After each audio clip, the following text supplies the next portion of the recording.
Der Klett-Cotta-Blog ist im Hotel in Stuttgart. Neben mir sitzt Cynthia Sweeney. Hello. Hello. You have published by Klett-Cotta your first book, The Nest. Yes. With a translation of Nikolai von Schweder, Yes. Schreiner. We follow a rivalry of 4 siblings, 2 brothers and 2 sisters, Melody, Bea, Jack and Leo, waiting for inheritance. The Plum family is a normal family, or do you describe the family or the story of an outstanding family, an unique example?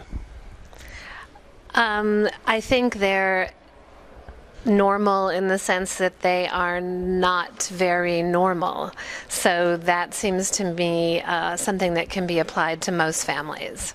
Is there anything else than the money which fosters the imagination of those brothers and sisters? Well, I think, they're adults, and so they all have their own lives. They're middle-aged. They're not young.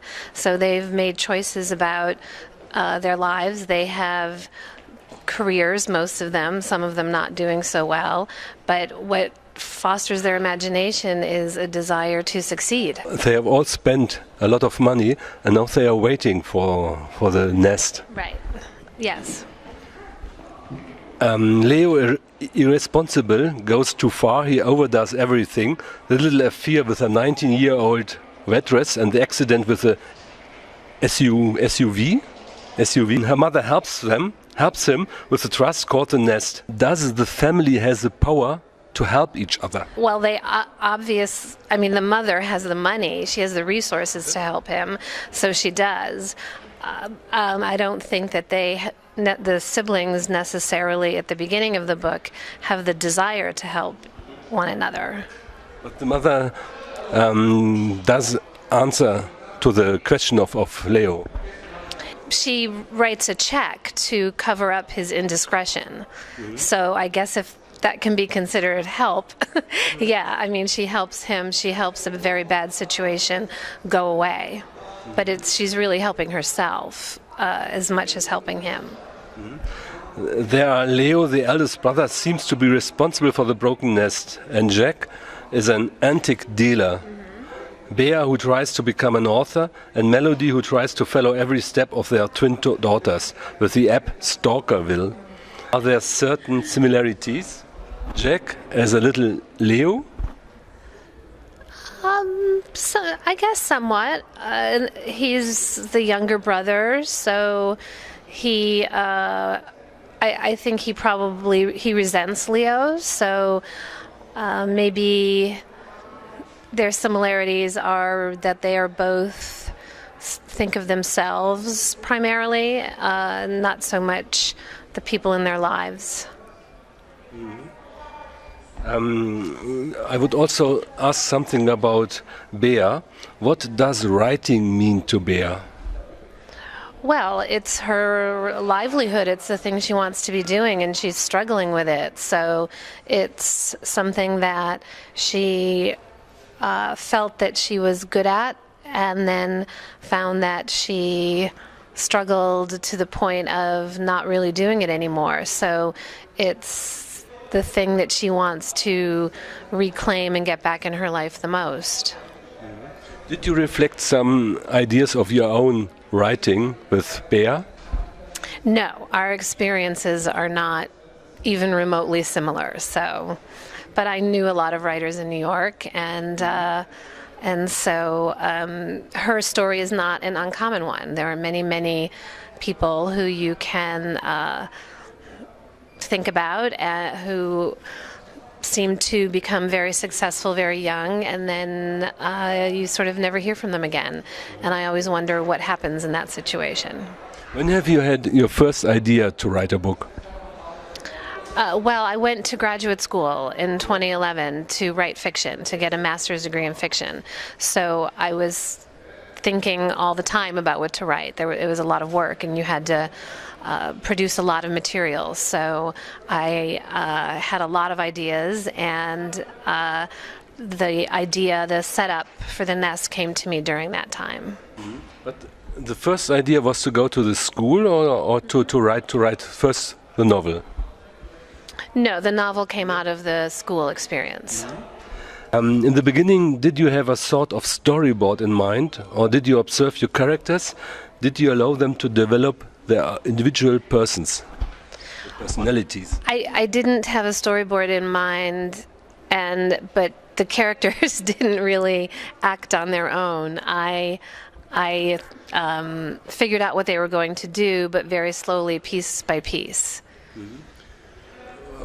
During the writing, you changed some of the characters, or how did you? I didn't have a preconceived notion of what was going to happen, so I just sort of, kept the story moving step by step.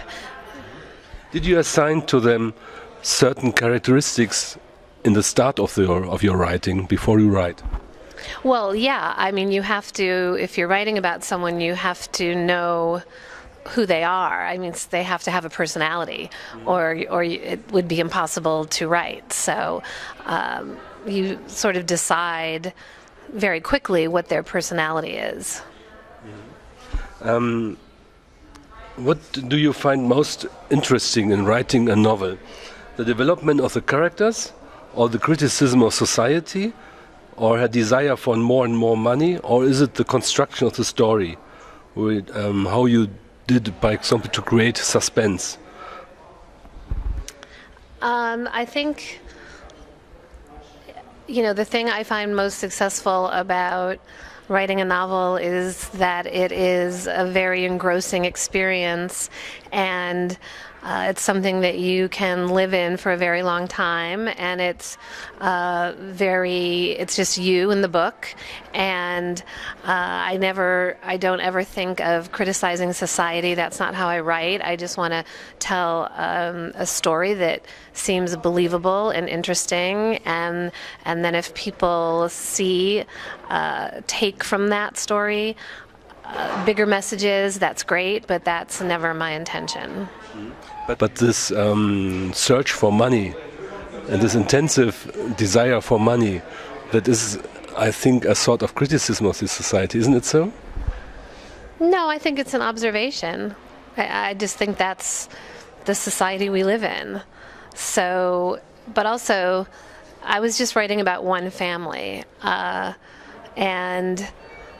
I wanted to write about a family that was struggling, and so it was an easy thing to have money be the issue that they were fighting and struggling over. I didn't think, I'm going to criticize society by writing about money. I thought, what will be an interesting, fun thing to write about this family that does not get along. What makes sense? And so I really just write to entertain myself, to be honest. It's a solitary job, and you have no idea. You're writing something for years, and you have no idea if anyone's going to want to publish it. And so at the end of every day, if you haven't entertained yourself, it's a pretty bleak prospect to keep going. So, say entertainment, or is there also any message which we would deliver to your readers? I never think of that. No, no. I think that when you read a book and the author is trying to deliver a message or make a point, it is a lesser experience of fiction. Yeah, that to me is for nonfiction. How long did you take to write this book? About 2.5 years. Yes, I've written on the blog that that your readers should choose a train journey to Berlin without a change. Mm-hmm. They could miss the connecting train by reading your book, and this creating of suspense. Mm-hmm. Was it a real desire of you? Well, yes. You want people to, get to the end of one chapter and really want to turn the page. So I think that any successful book needs to have forward momentum. Thank you very much. Thank you. The book of Sweeney ist bei Klett-Cotta jetzt kürzlich erschienen. Vielen Dank. Thank you.